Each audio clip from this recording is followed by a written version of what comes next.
It's strange how something as small as a quiet evening can feel unfamiliar. We used to sit across from each other without needing to fill the space. No pressure, no second guessing. Just normal. I don't think I ever noticed how rare that kind of calm was until it disappeared. Now even silence feels staged, like we're both pretending not to notice what's sitting between us. After everything shifted, she didn't pull away.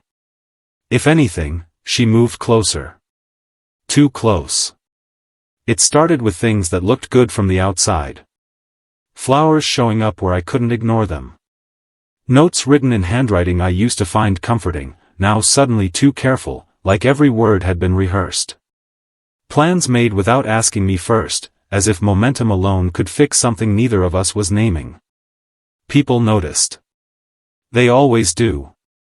She's really trying, someone told me once, like that was supposed to settle something. I nodded. I didn't know what else to do. Because from where I was standing, it didn't feel like trying. It felt like managing.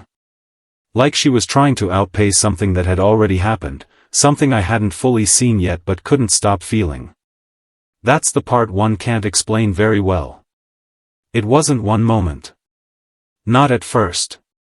It was a shift. Something small.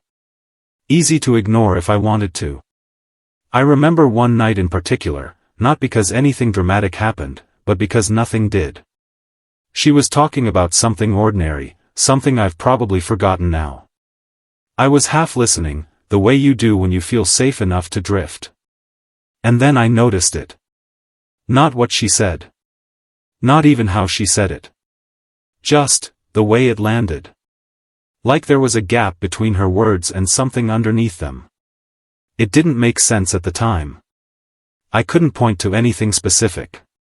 If someone had asked me what was wrong, I wouldn't have had an answer. I just remember this quiet, almost physical feeling that something didn't line up. I pushed it away. Of course I did. Because what do you do with a feeling that doesn't come with proof? You ignore it. You tell yourself you're tired, or overthinking, or imagining things that aren't there.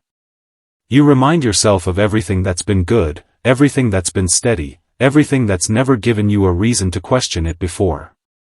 So I did that. I stayed where I was. I let the moment pass.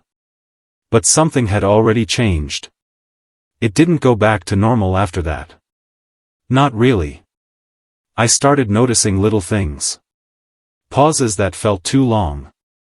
Explanations that technically made sense but didn't feel complete. The way she'd look at me sometimes, like she was checking whether I knew something she hadn't said out loud. Still, nothing I could hold on to. Nothing I could confront. Just enough to make me aware of it. And once you notice something like that, you don't really get to unnotice it. That's what people don't talk about. They think the damage starts when everything comes out. It doesn't. It starts earlier, in the space between certainty and doubt. In that quiet moment where something feels off, but you don't have permission, yet, to call it what it is. Looking back now, I think that was the real beginning. Not the truth itself. Just the first time I realized I might not be safe inside something I trusted. And the worst part is, I almost convinced myself it was nothing. Almost. If stories like this hit close to home, make sure you subscribe to Cheating Stories with Ray, like the video, and share it with someone who needs to hear it. Before things started feeling off, there was a version of us that made sense. That's the part one keep going back to. Not because I think it excuses anything, but because it makes it harder to understand how we ended up here. It's easier to accept something breaking when it was already fragile. Ours didn't feel like that. It felt steady. We weren't intense. Not in a way that burned fast or demanded constant reassurance. It was quieter than that. Predictable, in a way I used to appreciate. I knew how she took her coffee.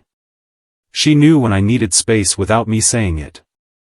We had routines that built up over time, nothing special on their own, but together they created something that felt reliable.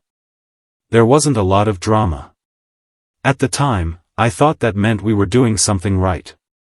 We didn't check each other's phones. We didn't question where the other person was going. If plans changed, it was just a message, nothing complicated. There was an understanding that didn't need to be explained over and over. I trusted her. Not in a loud, declarative way. It wasn't something I said often or felt the need to prove. It was just there, built into everything. Like background noise you don't notice until it disappears. Looking back, I think I leaned into that more than I realized. I didn't feel the need to stay alert. I didn't look for inconsistencies or gaps. If something didn't make perfect sense, I filled it in with the assumption that it probably did, and I just wasn't seeing the full picture. That kind of thinking makes life easier. It also makes you vulnerable. But at the time, it felt like peace. She had a way of making things feel settled. Even when something was slightly off, she'd smooth it over without making it feel like she was trying too hard. A quick explanation, a shift in tone, a small reassurance, it was enough. I never pushed further than that. There was no reason to. We had built something that didn't feel like it needed constant maintenance. It just worked. Days blended into each other in a way that felt comfortable. We had inside jokes, shared habits, small things that only made sense to us. Nothing about it felt temporary. I remember thinking, more than once, that this was probably what stability looked like. Not exciting all the time, not perfect, but consistent. Something you could rely on. And I did rely on it. Maybe more than I should have. Because once you start building your sense of normal around another person, you stop questioning the foundation. You stop checking if it's still holding, because it always has. There was no moment where I thought, I should be careful. No warning that felt serious enough to act on. If anything, I felt secure enough to let my guard down completely. I didn't track details. I didn't keep mental notes. I wasn't watching for patterns or changes. I just moved through it, assuming everything was as it appeared. That's what trust does. It removes the need to verify. And in that space, everything felt simple. Even when life outside of us got complicated, the relationship itself felt like something steady I could return to. A kind of baseline that didn't shift. At least, that's how it seemed. If there were cracks forming back then, I didn't see them. Or maybe they weren't visible yet. Or maybe I just didn't know what I was looking for. Either way, I wasn't prepared for the idea that something could be wrong beneath something that felt so normal. That's the part one keeps circling back to. Not because I want to go back there, but because it's hard to reconcile how something that felt so stable could carry something so unstable underneath it. And the truth is, I didn't question any of it. Not once. Which means whatever was starting back then. It was happening in a place I never thought to look. It didn't change all at once. If it had, I think I would have noticed sooner. Instead, it came in small adjustments, things that didn't feel important enough to question on their own. The kind of details you register and then move past because there's no clear reason to stop and examine them. At first, it was just timing. She'd take longer to respond to messages. Not dramatically longer, just enough for me to notice it once or twice. Then it became normal. Or at least, I told myself it was. When I'd ask, she'd say she was busy. Or distracted. Or didn't see the notification. All reasonable. All easy to accept. And I did accept them. Because nothing in her tone suggested anything was wrong. She wasn't defensive. She wasn't distant in a way I could point to. If anything, she'd soften the explanation just enough to make it feel like I was overthinking it. It didn't seem important at the time, she said once, about something small I'd asked her about. I remember nodding, even though I wasn't sure why that answer didn't sit right with me. Then there were the gaps. Not big ones. Just moments where things didn't fully connect. A story that felt slightly incomplete. A detail that shifted depending on when it came up. Again, nothing solid. If I tried to retrace it later, it would all blur together in a way that made it impossible to prove anything. And that was the problem, I didn't have anything concrete. Just a growing sense that I was missing pieces. And I didn't like that feeling. But I also didn't trust it enough to act on it. So I kept choosing the easier explanation. I told myself she was just having a busy stretch. That everyone goes through phases where they're a little off. That relationships don't stay perfectly aligned all the time. All of that was true. Which made it even harder to separate normal variation from something else. There were moments when I almost said something. Not an accusation, just a question. Something simple like, "Are we okay?" But every time, I stopped myself.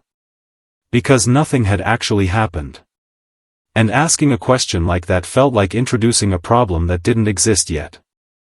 So I stayed quiet. I adjusted instead.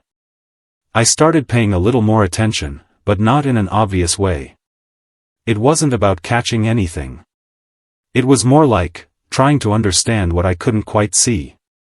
I'd notice how quickly she changed topics when certain things came up. Or how she'd answer a question in a way that sounded complete, but didn't really address what I asked. It wasn't evasive enough to call out. Just slightly misaligned. And every time I picked up on it, I felt that same hesitation. Like I was standing just outside of something I couldn't fully access. There was one evening that stayed with me more than the others. We were sitting together, not doing anything in particular. She mentioned something about her day, again, nothing unusual. But halfway through, she paused, corrected herself, and kept going. It was subtle. If I hadn't already been paying attention, I probably wouldn't have noticed. But I did. And for a second, I almost asked her about it. I almost said, "Wait, what did you mean by that?" Instead, I let it go. She didn't look at me like she was worried. She didn't stumble or backtrack in a way that would have drawn attention. It was smooth, controlled. Which somehow made it feel worse. Because it suggested this wasn't new. That whatever I was sensing, had been there long enough to become natural. That thought stayed with me longer than it should have. Still, I didn't confront it. I told myself I was reading too much into things. That people misspeak all the time. That not every inconsistency means something. And logically, I knew that was true. But logic didn't cancel out the feeling. It just gave me a way to avoid it. So I kept moving forward like nothing had changed. On the surface, it hadn't. We still talked. Still spent time together. Still moved through the same routines we always had. But something underneath it had shifted. Not enough to break anything. Just enough to make everything feel slightly out of alignment. And once I started noticing it, I couldn't go back to the way things felt before. That was the line I crossed. Not when I found anything. Not when I had proof. Just when I stopped being completely certain. Because from that point on, I wasn't just experiencing the relationship anymore. I was watching it. And the more I watched, the harder it became to ignore the possibility that what I thought I had wasn't exactly what was there. If you've ever had a moment where something small changed everything, where a single detail made your entire reality shift, make sure you subscribe, like the video, and stick with this story. Because sometimes, the truth doesn't arrive loudly. It shows up quietly, and once you see it, there's no going back. It wasn't dramatic. That's what I remember most. No confrontation. No shouting. No moment where everything exploded all at once. If anything, it was almost too quiet for what it meant. I didn't go looking for anything. That's important. I wasn't trying to catch her. I wasn't building a case or following a trail. I was still in that space where I half believed I was overthinking everything. Where part of me wanted to be wrong. It happened by accident. Just a normal moment, nothing out of place. I was near her phone, not using it, not searching through anything. It lit up, and I glanced at it without thinking. That's all it took. A name I didn't recognize. Not unusual on its own. People know people. That's not evidence of anything. But it wasn't just the name. It was the message preview. Short. Casual. But familiar in a way that didn't belong to me. I don't remember the exact words. Not perfectly. Just the tone. The kind of tone that assumes closeness. The kind that doesn't ask for permission to exist. Something about it felt misplaced. Like I had just walked into a room I didn't know existed. I didn't react right away. I didn't even pick up the phone. I just stood there for a second longer than I should have, staring at something that technically meant nothing, but didn't feel like nothing. That feeling again. The same one I'd been ignoring. Except this time, it didn't fade. It sharpened. I remember thinking, this could still be nothing. And I meant it. I wanted it to be nothing. Because if it wasn't, then everything I had been dismissing suddenly mattered. Every pause. Every gap. Every moment that didn't quite line up. So I gave myself an out. I stepped away. I told myself I didn't need to think about it. That I didn't need to turn it into something bigger than it was. That one message didn't mean anything on its own. But the problem was, it didn't stay on its own. It stayed with me. The rest of the day felt different after that. Not because anything else happened, but because I couldn't stop replaying it. Not the words, just the feeling. That sense that I had seen something I wasn't supposed to notice. And once that thought settled in, everything else started to rearrange itself around it. I started remembering things differently. Not new memories, just old ones, seen from a different angle. Conversations that ended too quickly. Moments where she seemed slightly elsewhere, even when she was sitting right in front of me. Explanations that I had accepted at the time, but now felt incomplete. It was like something had clicked into place. Not all at once, but enough. Enough to make it impossible to go back to not knowing. That's when I crossed the line. Not in a dramatic way. I didn't confront her. I didn't accuse her of anything. I didn't even tell myself what I thought was happening. I just paid attention differently. More directly. More intentionally. I started noticing patterns instead of isolated moments. Timing, mostly. When she was available. When she wasn't. When she seemed fully present, and when something about her attention felt divided. It didn't take long. That's the part that still gets to me. Once I stopped avoiding it, it didn't take long at all. There was a consistency to it that I hadn't seen before. Not obvious enough to stand out on its own, but clear enough once I was actually looking. And the more I saw, the less room there was for doubt. I didn't need a confession. I didn't need to catch her in something undeniable. It was already there. Not in one piece, but in fragments that suddenly connected. I remember sitting with that realization for a while. Not reacting. Not moving. Just sitting with it. Because there's a moment when you understand something, but you haven't decided what to do with it yet. That space is strange. It's not shock, exactly. Not anger, not yet. It's more like everything going quiet. Like your mind is trying to protect you by slowing everything down. I kept thinking, maybe I'm still wrong. Even then. Even with everything lining up. Because being wrong meant I could go back. Being right meant I couldn't. And I wasn't ready for that. But clarity doesn't really give you a choice. Once it's there, it stays. I didn't need to see more. I didn't need confirmation spelled out in front of me. I already understood enough. Enough to know that something had been happening without me. Enough to know that the version of things I trusted wasn't complete. And the hardest part wasn't the realization itself.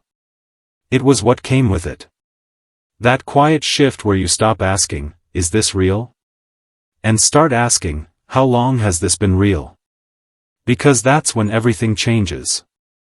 Not just what's happening now, but everything you thought you understood before. I didn't confront her right away. Not because I didn't want to, but because I wasn't sure what I would even say. I didn't have a single moment I could point to. No clear evidence I could hold up and demand an explanation for. Just a pattern I couldn't unsee anymore. So I stayed quiet for a while. But something in me had already pulled back.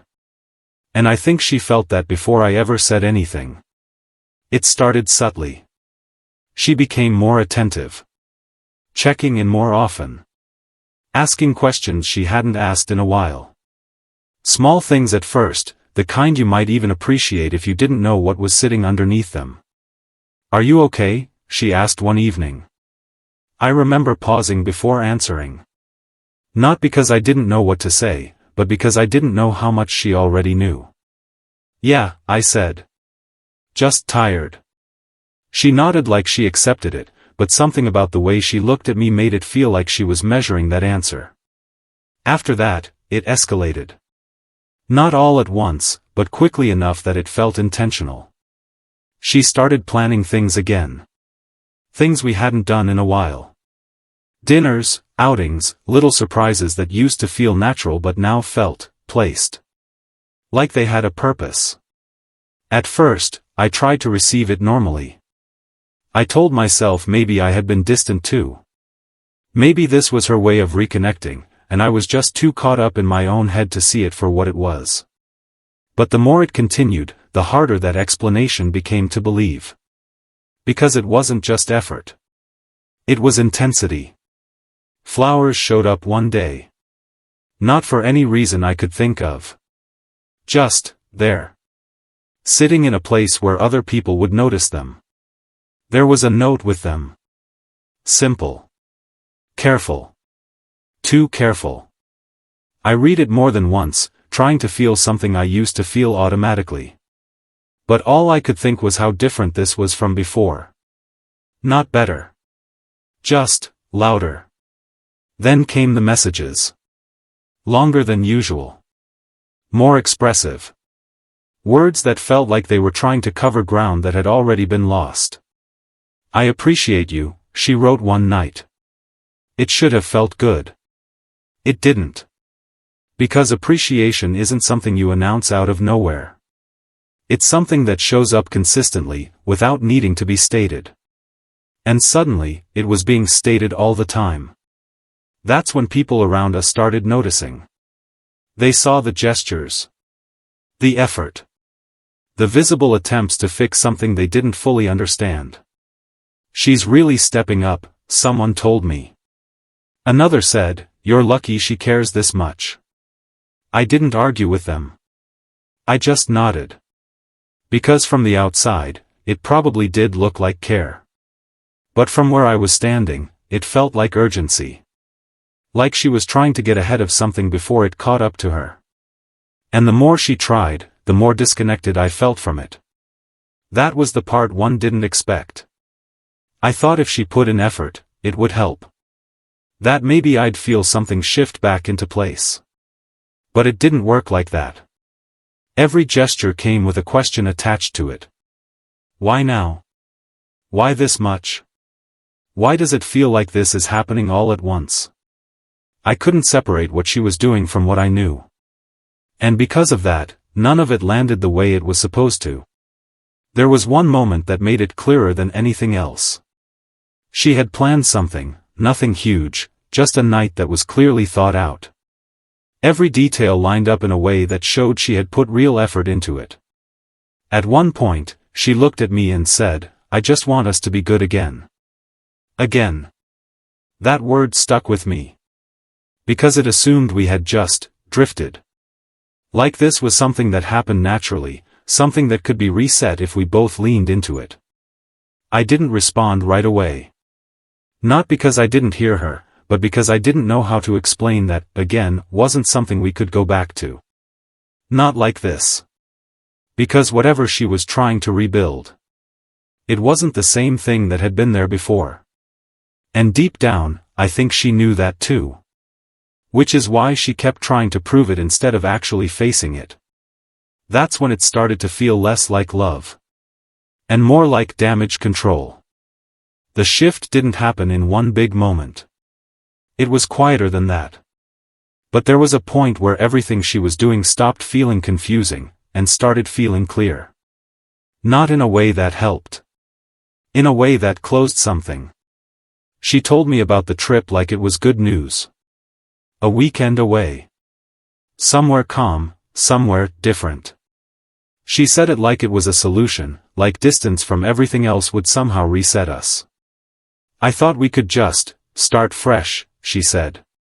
Start fresh. I remember repeating that in my head. Not out loud. Just sitting with it. Because there was something about the way she said it that didn't sit right. Not defensive. Not guilty. Just hopeful. Like this was the next logical step. Like we had already agreed to move forward and this was just how we were going to do it. I asked her, what does that mean? She hesitated for a second. Not long. Just us, she said. No stress. No overthinking. Just being good again. Again. That word came back. And this time, it didn't just feel off, it felt wrong. Because, again, implied we had just lost something by accident. Like we had drifted or miscommunicated or let things slip without noticing. That's not what happened. And I think that's when it really settled in for me. She wasn't trying to rebuild what was broken. She was trying to move past it. Skip over it. Like whatever had happened could be left behind if we just acted like it didn't matter anymore. I didn't raise my voice. I didn't accuse her of anything directly. But something in me stopped softening things for her. You think that fixes it? I asked. She looked confused. It's not about fixing it all at once. It's just a step. A step toward what? That's what I wanted to ask. But I already knew the answer. Toward normal. Toward something that looked like before, without actually going through what it would take to understand how we got here. I don't think we're there, I said. There was a pause after that. Not long, but long enough. Where? She asked. That place you keep talking about. She didn't respond right away. And for the first time since all of this started, it didn't feel like she had something ready to smooth it over. Instead, she said, so what do you want to do? That question should have been simple. It wasn't. Because for a long time, I had been reacting. Trying to process. Trying to understand what I was feeling without fully naming it. But now it felt different. Clearer. I think you want this to be easier than it is, I said. She shook her head slightly. I'm trying. I believe she meant that. That's the complicated part. She was trying. Just not in the way this required. Trying to make it feel better. Trying to make it go away. Trying to get us back to something that didn't exist anymore. And for a while, I had been letting that happen. Not agreeing with it, but not stopping it either. This was the first time I realized I couldn't keep doing that. Because if I went along with this, if I got on that trip, smiled through it, played my part in whatever version of fresh start she had in mind, it wouldn't fix anything. It would just bury it. And I'd still be standing in the same place, just pretending I wasn't.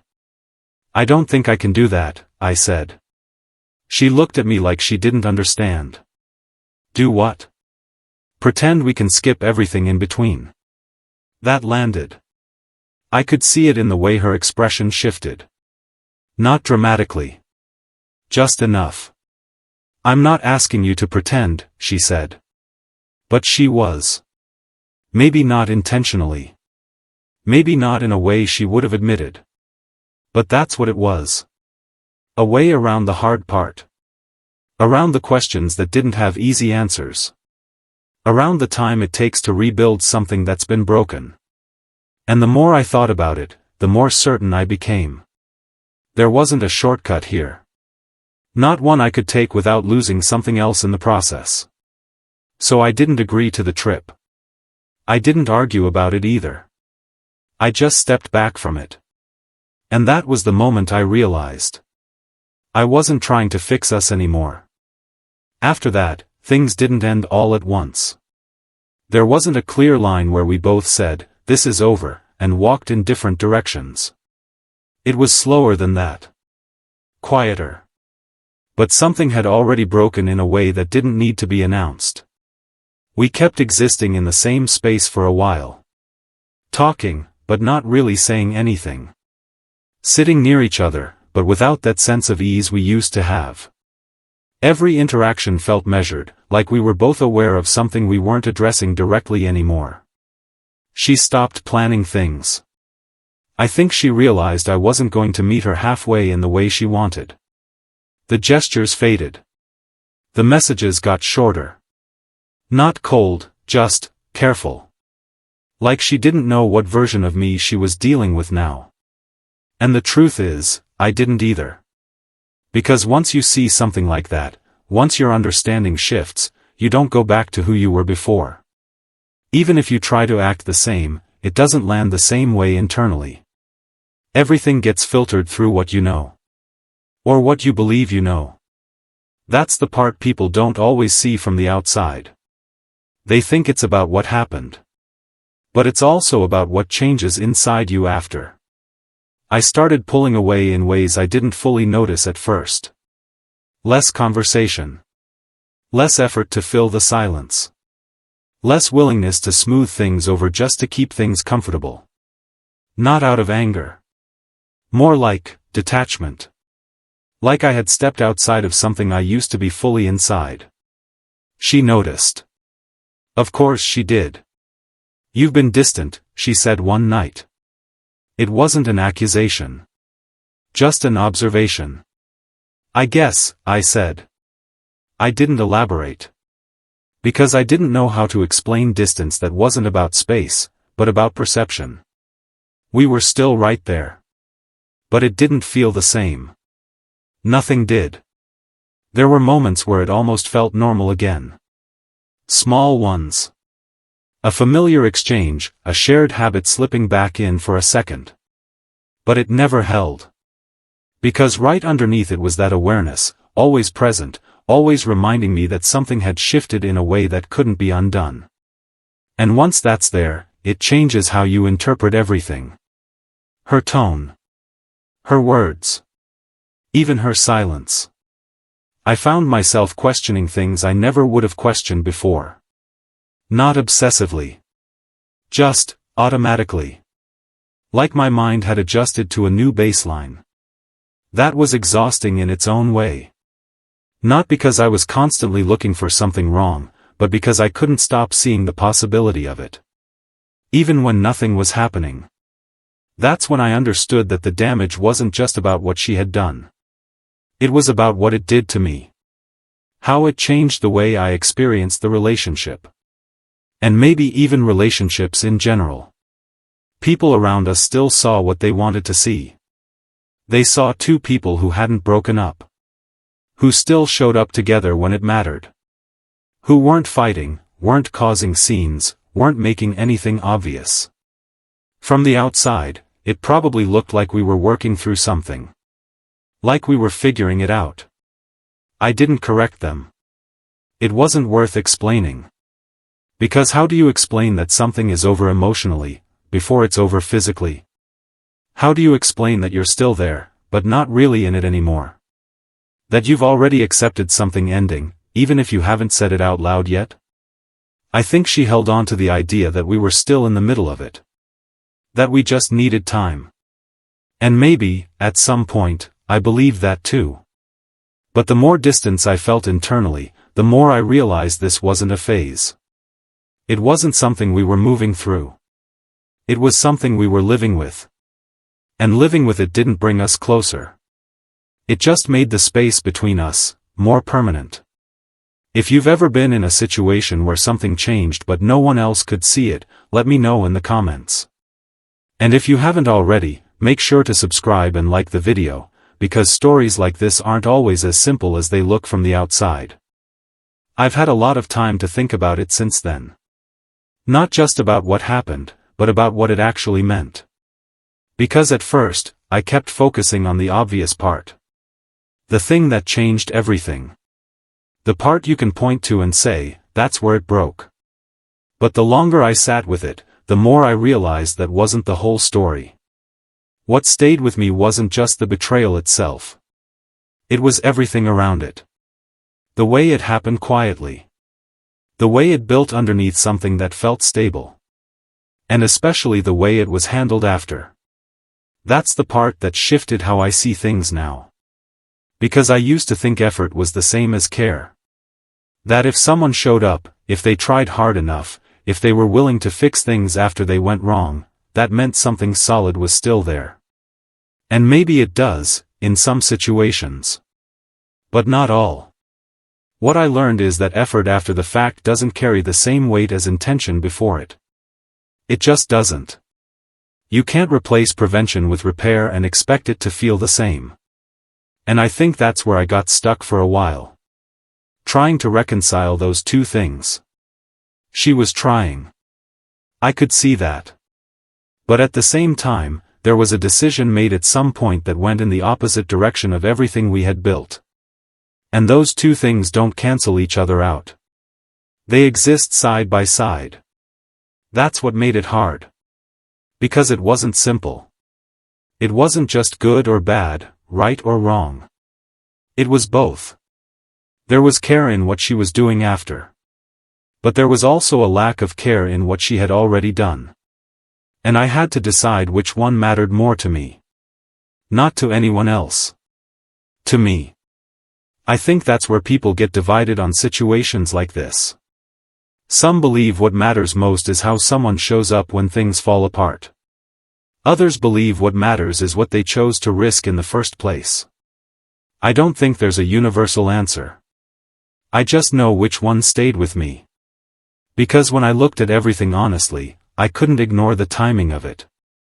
The fact that all that effort, all that attention, all that urgency, only appeared after something had already been broken. And I kept thinking. If that energy had been there before, would any of this have happened?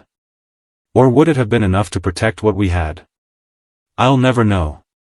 And that's something I've had to accept. But what I do know is this. Love, at least the kind I thought I had, wasn't supposed to feel like something that needed to be proven after the damage was done. It was supposed to be something that guided decisions before things got to that point. Something that made certain lines clear. Not something you scramble to rebuild once those lines are crossed. And maybe that's unfair. Maybe people make mistakes and try to fix them the only way they know how. But I couldn't ignore how it felt to be on the receiving end of that. To watch someone fight for something, after they had already risked losing it. So I stopped asking whether she cared. And started asking what that care actually meant. And more importantly, when it was there. Because timing changes everything. And sometimes, the difference between love and regret is when it shows up. So I'll leave you with this. Do you believe love is proven by how hard someone tries to fix what they've broken? Or by the choices they make to avoid breaking it in the first place? If stories like this resonate with you, make sure you subscribe to Cheating Stories with Ray, like the video, and share it with someone who might need to hear it.